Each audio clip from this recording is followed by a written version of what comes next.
telah bersabda Nabi sallallahu alaihi wasallam, "Idza ra'aitum ayatan," apabila kalian melihat akan tanda-tanda, fasjudu, maka bersujudlah.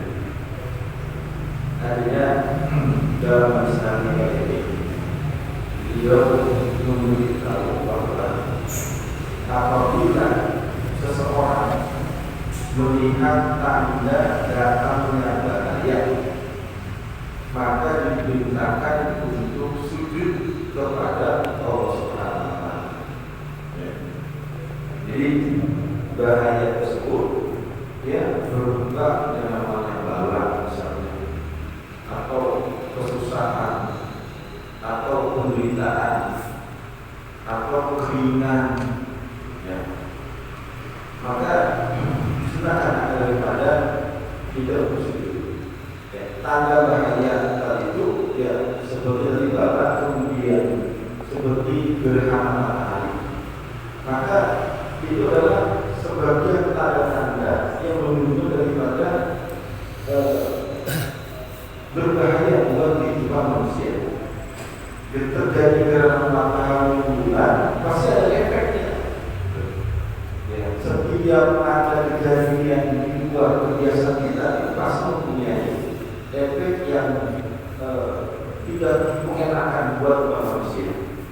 Dari seperti gerhana matahari, maka disunahkan untuk sholat gerhana matahari. Dan konstitusinya adalah bersujud untuk melaksanakan sholat.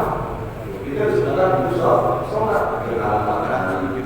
Ada gerhana bulan disunahkan untuk sholat gerhana bulan. Apabila kita tanda bahwa tersebut adalah kekeringan, tidak hujan-hujan, maka disunahkan untuk sholat istisqa.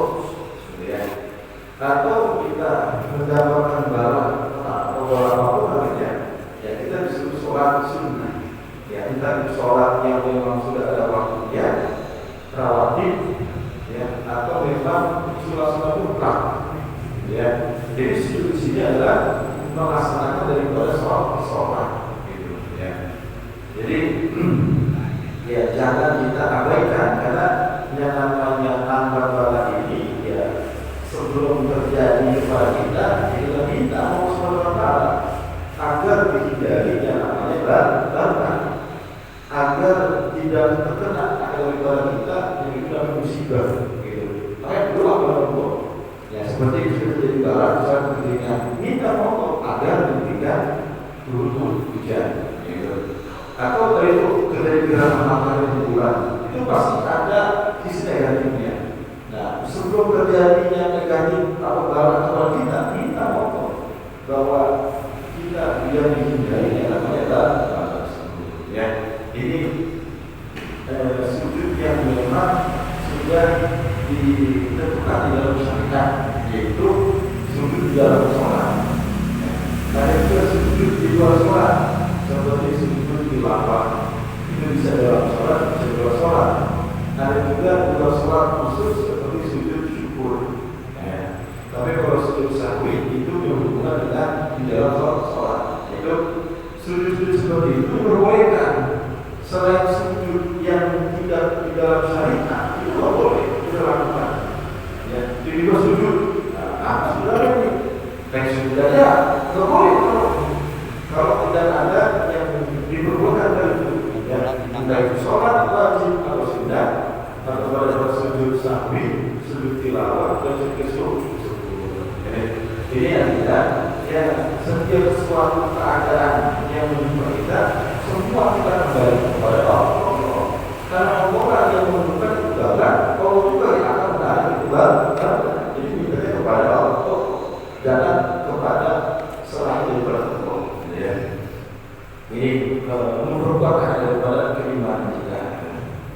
Kemudian kalau Rasulullah SAW idza ra'aitumul amra la tastati'una tadbirahu fasbiru hatta yakuna Allah wal ladhi yuridhu. Bersabda dari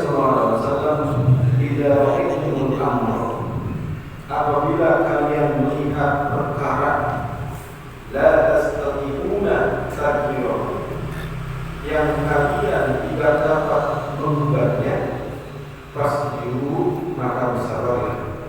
Hatta yakunallahu walladzi yughayyiru, sampai Allah yang mengubah, ya sampai Allah yang mengubahnya.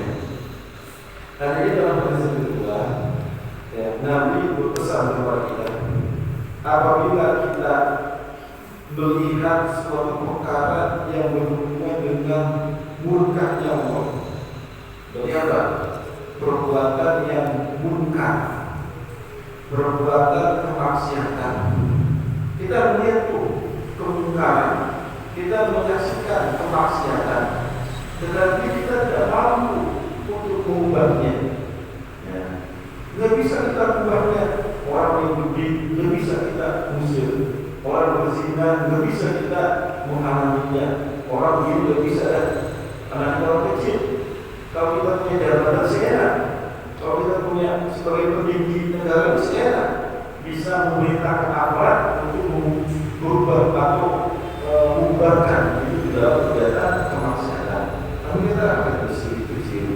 Ya, kita juga bukan sebagai tokoh yang sekiranya umatnya terdengar. Ya. Jadi orang-orang yang biasa kan, ya. Maka kata Nabi, pasti sabarlah.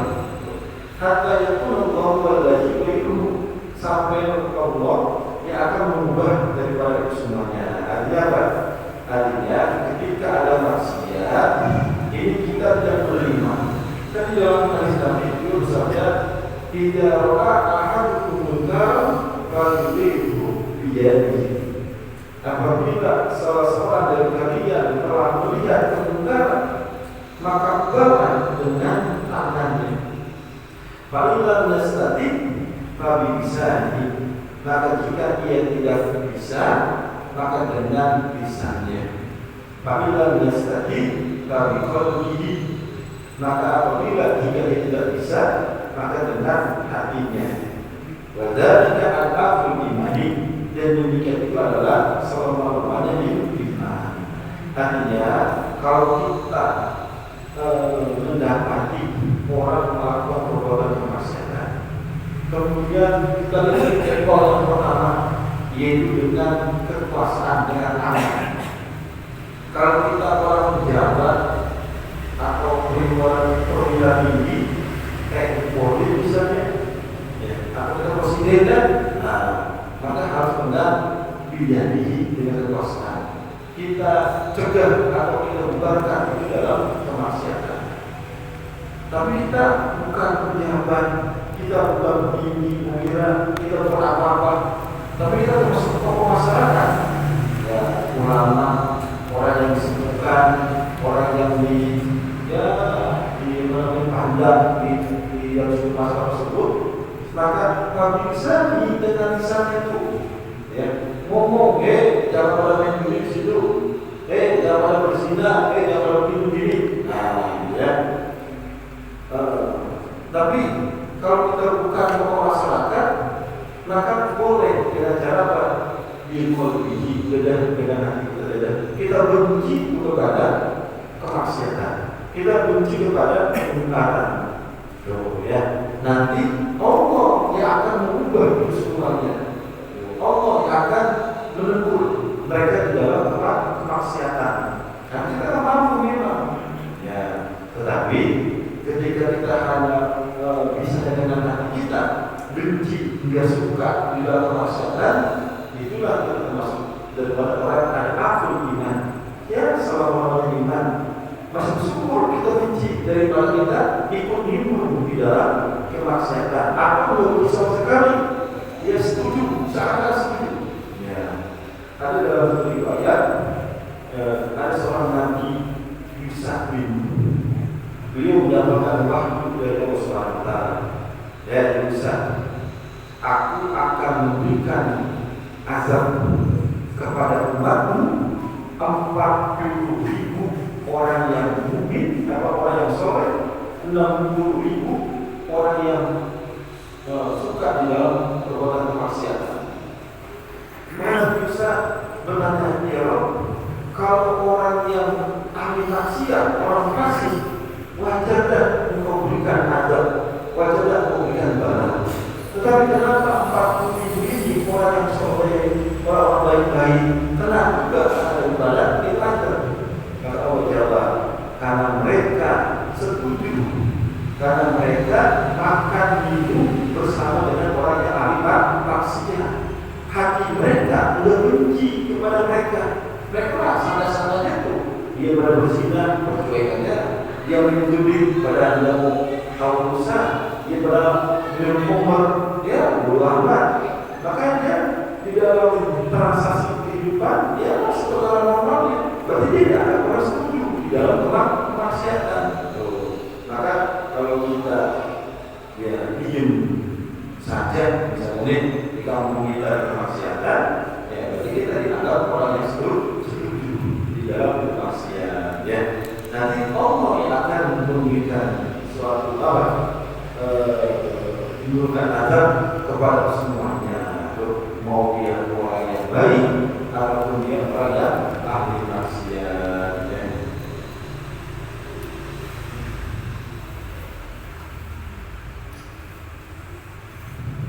Nanti kalau kita orang yang mampu, kita ini orang yang mampu dianggap bisa merubah, mencegah di dalam kemaksiatan, tetapi tidak mau berubah atau mencegahnya. Karena maka Allah akan amrullah binadzab qabla yang muncul. Ya, Allah akan meratakan azabnya sebelum mereka nanti. Artinya apa? Ini orang-orang baik, orang benar, orang soleh. Kenapa mereka tidak mampu diberikan kekuasaan Allah Subhanahu wa Ta'ala, tetapi tidak mau mencegah namanya kemaksiatan atau membubarkan dengan itu kemaksiatan? Ya, jadi ya kita kalau kita mampu dengan tidak. Makanya kalau agar kita tidak mendapatkan atau mengubah Allah, ya kita baca doa agar kita terhindar daripada bukan Allah Subhanahu wa Ta'ala, Allah Subhanahu wa Ta'ala. Allahumma inna hadza munkar fala takhidni. Ya Allah, sesungguhnya ini kemungkaran, maka jangan menuduh aku dengan adanya kemungkaran. Insya Allah kita tidak termasuk orang-orang yang setuju di dalam perbuatan kemungkaran. Ya, meskipun kita memang benci kepada kemungkaran, kalau kita memang tidak bisa apa-apa, ya anak kecil, masyarakat biasa. Ya. Jadi, ya semuanya kita kembali kepada Allah Subhanahu wa Ta'ala. Insya Allah nanti kita ketika orang mendapatkan adab, kita terhindar daripada adab tersebut. Ya, kita sering mendengar tuh pada suatu kampung diberikan bencana alam. Kasih rumah yang selamat daripada bencana alam. Kita yang melakukannya, dia jadi orang soleh. Ya, mungkin dia tahu kampungnya ada kemaksiatan, cuma dia berapa dia buat amalan. Ya, dia hanya bisa membenci daripada perbuatan tersebut. Maka melindungi itu ketika ada bencana, melindungi dia. Ya, karena dimana kita benci dia, ya ada kepada perbuatan kemaksiatan dan kita serahkan kepada Allah Subhanahu wa Ta'ala. Ya, jangan sampai kita merasa nyaman, senang dengan perbuatan mereka, mau dia dari, jangan sampai kita bingung lagi kita. Kan semua orang melihat itu sekalian, jangan lagi kita lihat itu kalau sama aja. Ya, sama aja kita jaga orang yang setuju dengan perbuatan kemungkaran. Ya. Ya, nanti kalau sudah terjadi kemungkaran, ya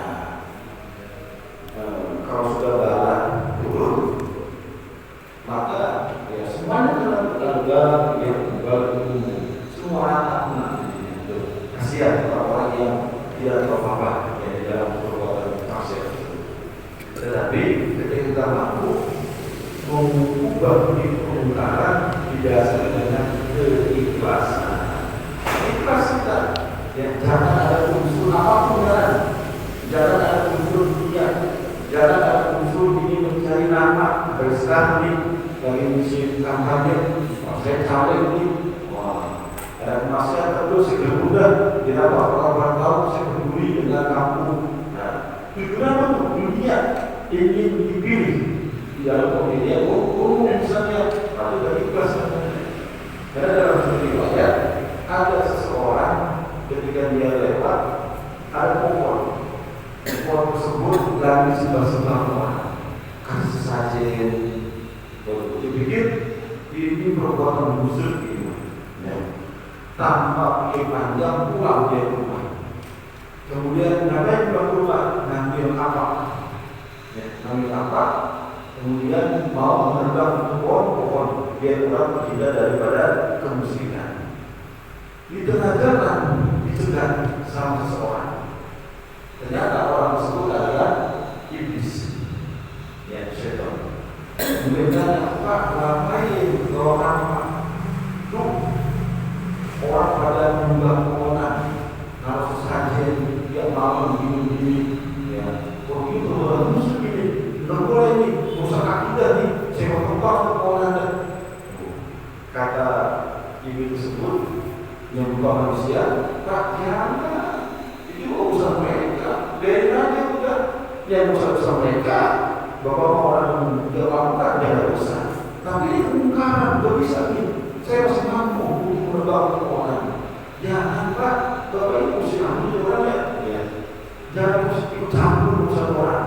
Gak bisa, ini masalah agama, masalahnya keras dia di dalam menuntaskan kemungkaran. Udah Pak, lebih baik sebelum Bapak menerbang itu pohon, ayo. Kita akan duduk dan berantem. Sekali tak kalah orang, atau yang sekali pukul sudah kok. Itu setan yang membawa manusia.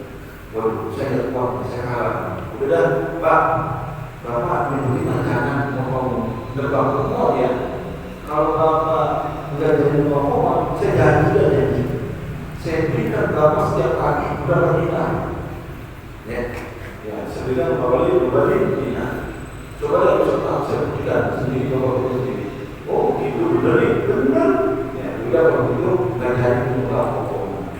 Kemudian pulang dari rumahnya, setelah tidur, tahunya, di bawah kasurnya ada uang berbeda. Sehari dapat, 2 hari dapat juga berbeda. 3 hari kosong. Dan ini katanya setiap hari dapat pemanggilan, kok cuma 2 hari doang, wah ini orang bohong gitu. Ini bohong juga, ibu saya nih, janji setiap hari cuma 2 hari doang. Nah, kayak itu benar, saya kembali lagi ke tempat pohonan. Nah, bawa kapal lagi ke pohonan itu. Di tengah jalan ketemu lagi tuh iblis yang juga manusia. Pak ngapain? Wah ente ini. Ya, saya sama seperti yang kemarin pohonan. Jangan pada pohonan. Ente katanya mau saya tiap kali berbina, masa baru uang udah gak ada lagi. Bapak juga uangnya. Ya, nah kalau begitu tetap Bapak boleh menebak pohonan. Gak bisa, udah kita ikut itu kalau yang tadi dia menang kalah terus. Waduh, kok kemarin saya menang, sekarang saya kalah. Akhirnya orang iblis yang juga setan yang orang tersebut mengatakan, Bapak kemarin niatnya ikhlas karena pokok ingin menebak itu pohonan. Seandainya semua makhluk yang ada di alam semesta ini, langit dan bumi, menyerang Bapak, maka tidak ada yang mampu mengalahkan Bapak sendiri. Karena Allah yang mempunyai kekuasaan dan ikhlas karena Allah.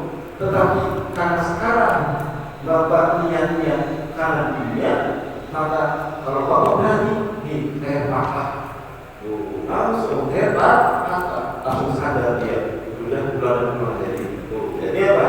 Kalau ingin kita memberantas kemungkaran, niatkan ikhlas adalah jangan karena sesuatu, jangan karena dunia. Ya, tapi kalau kita memang tidak mampu, ya sudah kita benci untuk maksiatan, kita serahkan kepada Allah Subhanahu Wa Taala. Ya, meskipun kita dianggap sebagai rumahnya orang yang beriman. Ini pesan Nabi. Ya, kita disuruh sabar, sabar, sabar. Ya, mereka terus berdoa Allah SWT agar maksiat dari kamu tidak cepat-cepat dibubarkan, cepat-cepat ditiadakan, cepat-cepat kok bisa dijaga dan sampai ada maksiat lagi. Ya, enak kok. Kenapa? Karena setiap ada maksiatan nanti kegagalan pun kita akan kena itu. Yang orang-orang yang soleh-soleh, orang yang baik, ya Anda apa-apa juga kenapa? Kasihan dia.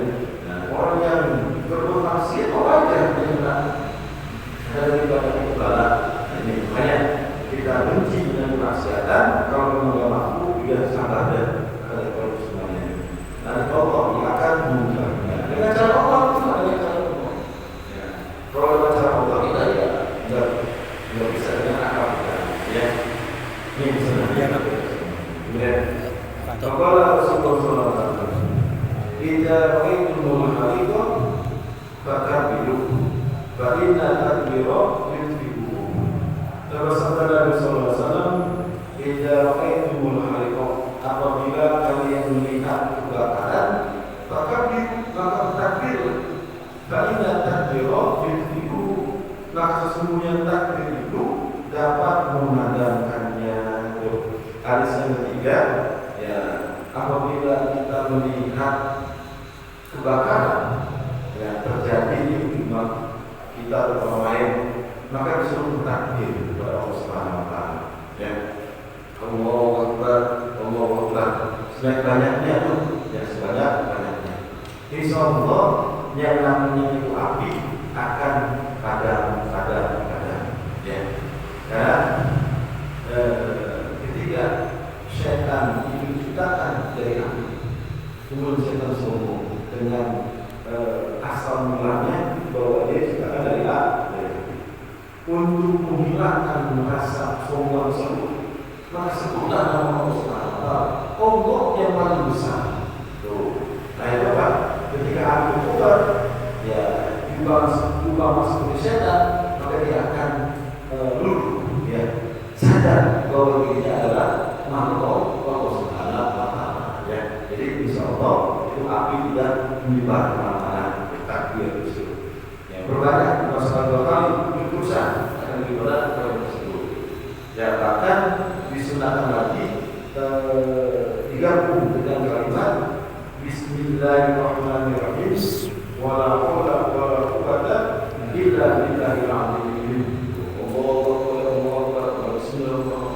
Jadi insyaallah yang namanya itu kebakaran yang bisa minimal juga bisa dibantu ya, gitu ya. Jadi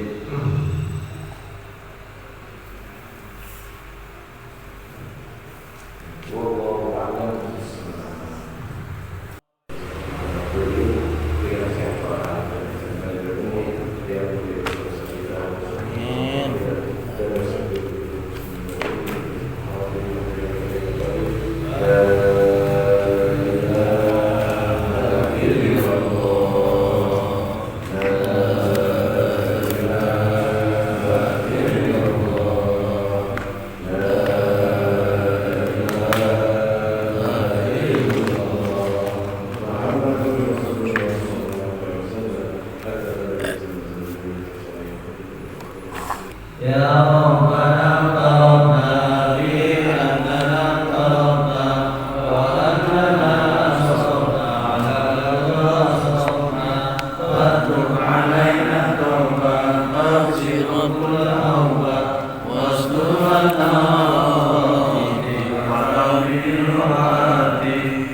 والحمد لله بالبدء والتناهي الله الله يا